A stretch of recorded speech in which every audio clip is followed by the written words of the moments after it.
জাতীয় ঐক্যে ফাটল ধরানোর চেষ্টা করছে দেশেরই কিছু মানুষ। মির্জা ফখরুলের অভিযোগ, বললেন নির্বাচন হলে সংকটগুলো দূর হয়ে যাবে। রোডম্যাপ প্রকাশ হলেই দ্রুততম সময়ে নির্বাচন, বললেন পররাষ্ট্র উপদেষ্টা। সংস্কার কমিশনের প্রতিবেদনের পর রাজনৈতিক দলের নিবন্ধন নিয়ে পরিকল্পনা জানালেন সিইসি। সিলেটে ১৫০ শয্যার কিডনি হাসপাতাল উদ্বোধন, সমাজের উপেক্ষিত জনগোষ্ঠীর সেবা নিশ্চিতের আহ্বান প্রধান উপদেষ্টার। চাঁপাইনবাবগঞ্জে বিএসএফ এর গুলিতে এক বাংলাদেশি আহত, ২ বছর কারাভোগের পর পাচার হওয়া ১২ নারী, পুরুষ ও শিশুকে ফেরত দিয়েছে ভারত। দেখছিলেন ক্রাউন সিমেন্ট সংবাদ শিরোনাম।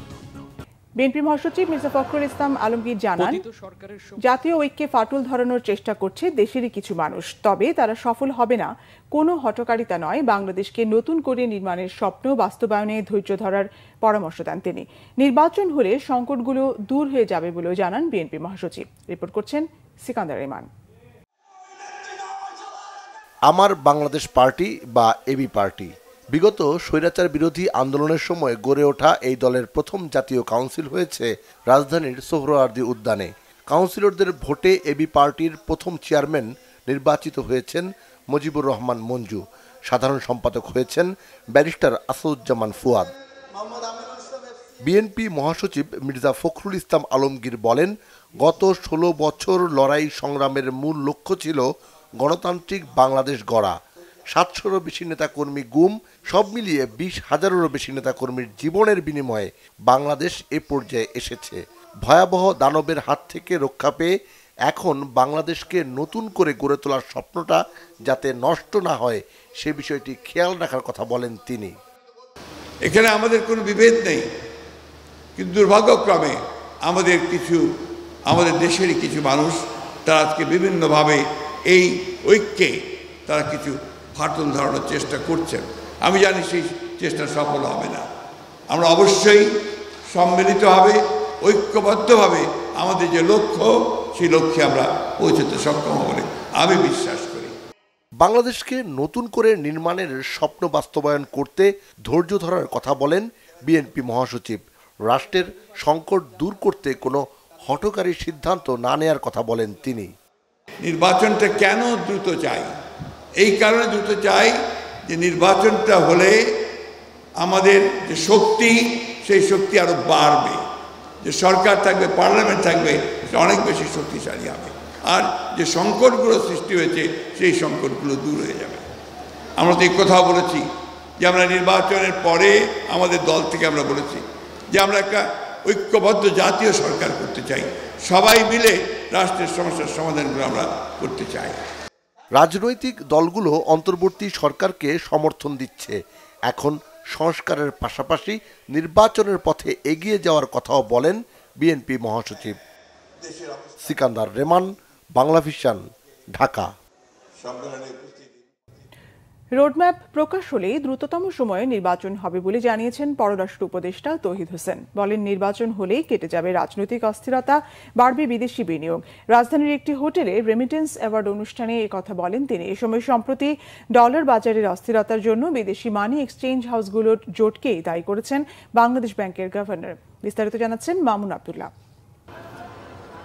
পতিত সরকারের সময় সবচেয়ে নাজুক অবস্থায় ছিল অর্থনৈতিক খাত, যার মধ্যে রিজার্ভ কমা, ডলারের দাম বৃদ্ধি, রেমিটেন্স প্রবাহ কমা আর ব্যাংকিং খাতের অনিশ্চয়তা ছিল সবচেয়ে মোটা দাগে। ৫ আগস্টের গণঅভ্যুত্থানের পর কাটতে শুরু করেছে এসব খাতের অস্থিরতা। এ প্রেক্ষিতে ব্র্যান্ডিং বাংলাদেশ শীর্ষক ব্যাংকিং রেমিটেন্স অ্যাওয়ার্ডের আয়োজন করে একটি বেসরকারি সংস্থা, যেখানে 10টি ব্যাংকে দেওয়া হয় রেমিটেন্স অ্যাওয়ার্ড।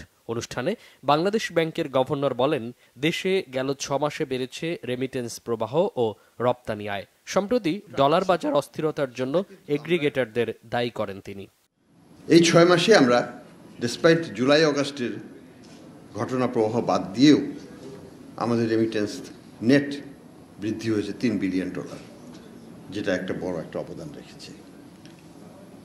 আমাদের এক্সপোর্ট বেড়েছে প্রায় $2.5 বিলিয়ন। $5.5 বিলিয়ন কিন্তু আমাদের অনেক কাজে লেগেছে এই দুঃসময়ে। কিছু প্রভাবশালী বড় কোম্পানি তারা এই অর্থটাকে এগ্রিগেট করে একটা বার্গেনিং প্রসেসে আমাদের এক্সচেঞ্জ রেটকে তারা ম্যানিপুলেট করার চেষ্টা করে। বর্তমানে দেশের অর্থ বিদেশে পাচার বন্ধ রয়েছে বলেও জানান তিনি। বলেন, পাচার হওয়া অর্থ ফেরত আনতে প্রয়োজনে বিদেশি আইনজ্ঞ নিয়োগ দেওয়া হবে। আমরা সরাসরি বিদেশি যারা আইন প্রয়োগকারী সংস্থা লাইক আইএসসিসিসি, লাইক আইকা, লাইক ওয়ার্ল্ড ব্যাংকের স্টার গ্রুপ, এফবিআই এবং ইউএস জাস্টিস ডিপার্টমেন্ট সবার সাথে আমাদের আলাপ হচ্ছে। তারা এই মুহূর্তে কিছু কিছু বাংলাদেশি অবস্থান করছেন। আমাদের লোকদের ট্রেনিং দিবেন কিভাবে সাক্ষ্য প্রমাণ সংগ্রহ করতে হবে যাতে সেটা বিদেশের আদালতে সেটা টেকসই হয়। এ সময় রোডম্যাপ প্রকাশ পেলেই দ্রুততম সময়ে নির্বাচনের কথা বলেন পররাষ্ট্র উপদেষ্টা। বলেন, রাজনৈতিক অস্থিরতা কেটে গেলেই ফিরবে বিদেশি বিনিয়োগ। রাজনৈতিক একটা অনিশ্চয়তা যখন দেখেন কেউ, তখন সেখানে কিন্তু ইনভেস্ট করতে আসতে চান না সহজে কেউ। কাজে এটা আমাদের জন্য একটা কঠিন কাজ সামনে, এবং আমরা আশা করছি যে খুব তাড়াতাড়ি একটি রোডম্যাপ এসে যাবে, তখন সহজে আস্থা ফিরে আসবে আমাদের যে বিদেশি বিনিয়োগকারীরা আছেন।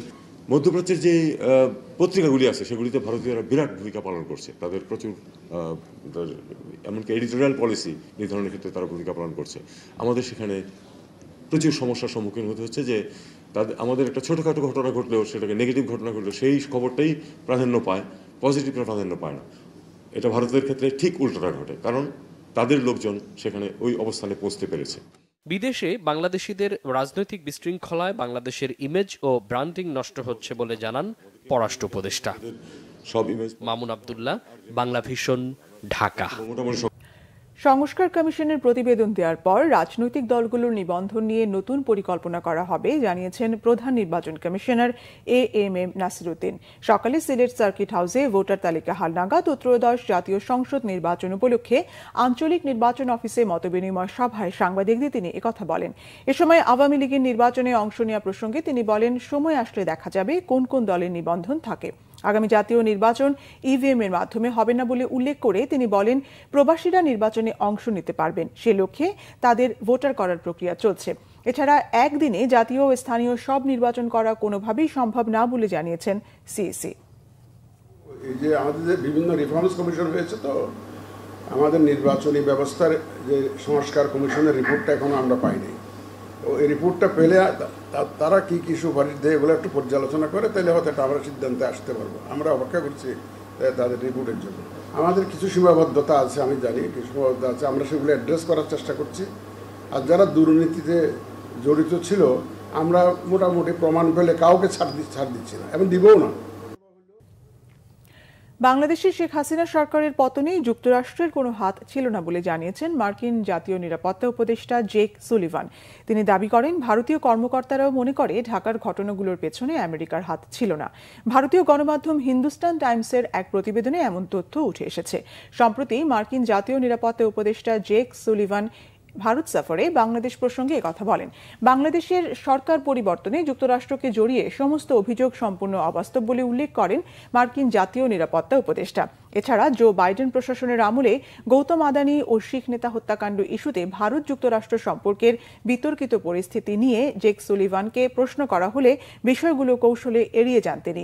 যদিও শুক্রবার হোয়াইট হাউসের রুজভেল্ট রুমে সাংবাদিকদের সঙ্গে আলাপকালে বাইডেন প্রশাসনের সময় যুক্তরাষ্ট্র ভারত সম্পর্ককে একটি গুরুত্বপূর্ণ অর্জন হিসেবে তুলে ধরেন নিরাপত্তা উপদেষ্টা জেক সুলিভান। সমাজের উপেক্ষিত মানুষদের জন্য কিডনি ফাউন্ডেশন কাজ করবে এমন প্রত্যাশা প্রধান উপদেষ্টা ডক্টর মোহাম্মদ ইউনূসের। শনিবার ভার্চুয়ালি সিলেটে 150 শয্যা কিডনি ফাউন্ডেশন ও সমাজ কল্যাণ অধিদপ্তরের যৌথ উদ্যোগে নির্মিত হাসপাতাল উদ্বোধন শেষে একথা বলেন ডক্টর মোহাম্মদ ইউনূস। 2018 সালে অস্থায়ী ভবনে 6টি ডায়ালাইসিস মেশিনের মাধ্যমে যাত্রা শুরু হলো। বর্তমানে 32টি মেশিনে ডায়ালাইসিস সেবা দেওয়া হচ্ছে কিডনি ফাউন্ডেশনের এই হাসপাতালে। 62% রোগী ভর্তুকি মূল্যে সর্বোচ্চ 1600 টাকায় সেবা পান। একই সঙ্গে 12% রোগী পরীক্ষা নিরীক্ষা সহ সব ধরনের সেবা পাচ্ছেন বিনামূল্যে। দ্রুত ডায়ালাইসিস মেশিন 50টি করার পাশাপাশি ICU ও কিডনি প্রতিস্থাপনের সুযোগ সৃষ্টি করা হবে বলে জানান হাসপাতালের চেয়ারম্যান ইমেরিটাস অধ্যাপক জিয়াউদ্দিন আহমেদ। সমাজ কল্যাণ মন্ত্রণালয় ও ব্র্যাকের সহযোগিতা থাকলেও হাসপাতাল নির্মাণে সর্বোচ্চ অনুদান দিয়েছে দেশি বিদেশি দাতারা। মানুষের কাছে একটি নির্ভরযোগ্য প্রতিষ্ঠান হিসেবে সর্বজন সমাদৃত। সমাজ কল্যাণ অধিদপ্তর এবং কিডনি ফাউন্ডেশন সিলেটের সহযোগিতায় নির্মিত অত্যাধুনিক হাসপাতালটি সমাজের উপেক্ষিত মানুষের জন্য একটি নির্ভরযোগ্য প্রতিষ্ঠান হবে বলে আমার দৃঢ় বিশ্বাস। চাঁপাইনবাবগঞ্জে বিএসএফের গুলিতে শহীদুল ইসলাম নামে এক বাংলাদেশি আহত হয়েছে। শনিবার ভোরে শিবগঞ্জের আজমতপুর সীমান্তে এই ঘটনা হয়। বিষয়টি নিশ্চিত করেছেন মহানন্দা ব্যাটালিয়ন ৫৯ বিজিবির অধিনায়ক লেফটেন্যান্ট কর্নেল গোলাম কিবরিয়া। আহত শহীদুল চকপাড়া বাগিচাপাড়া গ্রামের আনারুল ইসলামের ছেলে। বিজিবির অধিনায়ক জানান, আজমতপুর সীমান্ত দিয়ে বেশ কয়েকজন চোরা কারবারি ভারতে ফেন্সিডিল আনতে যায়। এ সময় ভারতীয় বাহিনী বিএসএফ তাদের লক্ষ্য করে গুলি ছোড়ে। এতে শহীদুল গুলিবিদ্ধ হয়, বাকিরা পালিয়ে যায়। পরে বিজিবি টহল দল সেখান থেকে ২৫ বোতল ফেন্সিডিল, একটি টর্চ লাইট এবং একটি হাসুয়া উদ্ধার করে। ২ বছর কারাভোগের পর পাচার হওয়া ১২ নারী, পুরুষ ও শিশুকে ফেরত দিয়েছে ভারত। ভোরে ভারতের Petrapole immigration police Benapole immigration পুলিশের কাছে হস্তান্তর করে তাদের। এ সময় উপস্থিত ছিলেন দুই দেশের বিজিবি, বিএসএফ, কাস্টম ও গোয়েন্দা সংস্থার সদস্যরা। বেনাপোল চেকপোস্ট ইমিগ্রেশন পুলিশের ভারপ্রাপ্ত কর্মকর্তা ইমতিয়াজ মোহাম্মদ আহসানুল কাদের ভূঁইয়া জানান, কাজের আশায় তারা গত ৪ বছর আগে কলকাতা শহরে যায়। সেখানে বিভিন্ন দোকান, বাসাবাড়িতে কাজ করার সময় অবৈধ অনুপ্রবেশের অভিযোগে পুলিশ তাদের আটক করে আদালতে সোপর্দ করে।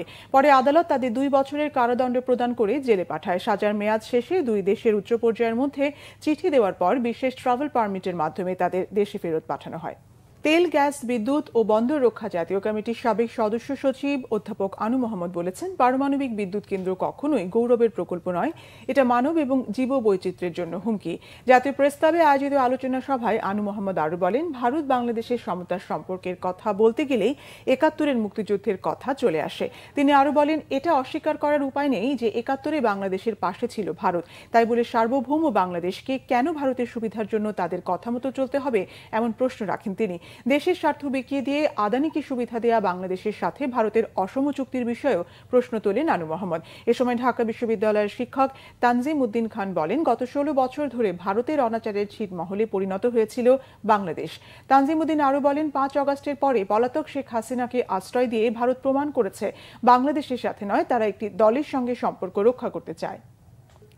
সুপ্রিম কোর্টের আইনজীবী শিশির মনির বলেছেন, ২১ আগস্ট গ্রেনেড হামলা মামলায় প্রমাণ উপস্থাপন করা হয়নি, কল্পনা দিয়ে বিচার করা হয়েছে, তাই হাইকোর্ট সব আসামিকে খালাস করে দিয়েছে। শনিবার ডিবেট ফর ডেমোক্রেসির আয়োজনে ছায়া সংসদ বিতর্ক প্রতিযোগিতায় তিনি একথা বলেন।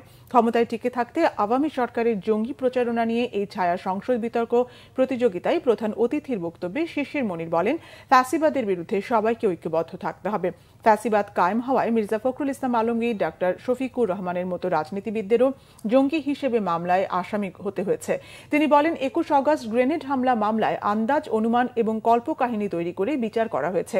একজন সাক্ষী ৩ বার তার সাক্ষ্য বদলেছেন, সেই সাক্ষ্য দিয়ে মামলার রায় দেওয়া হয়েছে। ডিবেট ফর ডেমোক্রেসির চেয়ারম্যান হাসান আহমেদ চৌধুরী কিরণ বলেন, পতিত আওয়ামী লীগ সরকার ক্ষমতায় টিকে থাকতে নানা অপকৌশল অবলম্বন করেছিল, তার মধ্যে অন্যতম ছিল জঙ্গি দমনের নামে মানুষ হত্যা। প্রতিযোগিতায় প্রাইম ইউনিভার্সিটিকে হারিয়ে ঢাকা কলেজ জয়লাভ করে। পুরা ভারতীয় সাবকন্টিনেন্টের ইতিহাসে কেউ দেখাতে পারবে না যে একজন ব্যক্তি একবার স্বীকারোক্তিমূলক জবানবন্দি দেওয়ার পর সরকার পরিবর্তন হয়ে আরেকটা স্বীকারোক্তিমূলক জবানবন্দি দিয়ে নতুন লোককে আসামি করে। আমি বলেছিলাম কোর্টে যে ৪০০ বছরের ফৌজদারি বিচার ব্যবস্থার ইতিহাসে একটা নজির যদি কেউ দেখাতে পারে যে এই রকম ঘটনা ঘটেছে, যে সরকার পরিবর্তন হয়ে যাওয়ার পরে নতুন করে তদন্ত করে সকল নতুন মানুষকে আসামি করা হয়েছে, তাহলে দেখান, রাষ্ট্রপক্ষ দেখান, আসামি পক্ষ দেখান, অন্য যে কোনো আইনজীবী দেখাক, একটা এক্সাম্পলও কেউ দেখাতে পারেনি। These were the unprecedented incident happened in Bangladesh, specifically in judicial mechanism. ২১ আগস্টে রেটরিক দিয়ে বিচার করার চেষ্টা করা হয়েছে, এভিডেন্স উপস্থাপন করতে পারেনি, সেই জন্য হাইকোর্ট খালাস করে দিয়েছে। সংবাদ শেষ করব, ক্রাউন সিমেন্ট শিরোনামগুলো আরেকবার জানিয়ে। জাতীয় ঐক্যে ফাটল ধরানোর চেষ্টা করছে দেশেরই কিছু মানুষ। মির্জা ফখরুলের অভিযোগ, বললেন নির্বাচন হলে সংকটগুলো দূর হয়ে যাবে। রোডম্যাপ প্রকাশ হলেই দ্রুততম সময়ে নির্বাচন, বললেন পররাষ্ট্র উপদেষ্টা। সংস্কার কমিশনের প্রতিবেদনের পর রাজনৈতিক দলের নিবন্ধন নিয়ে পরিকল্পনা জানালেন সিইসি। সিলেটে ১৫০ শয্যার কিডনি হাসপাতাল উদ্বোধন, সমাজের উপেক্ষিত জনগোষ্ঠীর সেবা নিশ্চিতের আহ্বান প্রধান উপদেষ্টার। চাঁপাইনবাবগঞ্জে বিএসএফের গুলিতে এক বাংলাদেশি আহত, ২ বছর কারাভোগের পর পাচার হওয়া ১২ নারী, পুরুষ ও শিশুকে ফেরত দিয়েছে ভারত। এই ছিল এখনকার মতো। পরের সংবাদ বিকেল 4টায়। এর আগে 3টায় রয়েছে নিউজ টপ 10 দেখার আমন্ত্রণ রইল। এছাড়া বাংলাভিশন সংবাদ ও সংবাদ সংশ্লিষ্ট অনুষ্ঠান দেখতে ভিজিট করুন www.bvnews24.com ও facebook.com/banglavision news এবং সাবস্ক্রাইব করুন youtube.com/banglavision news। ধন্যবাদ।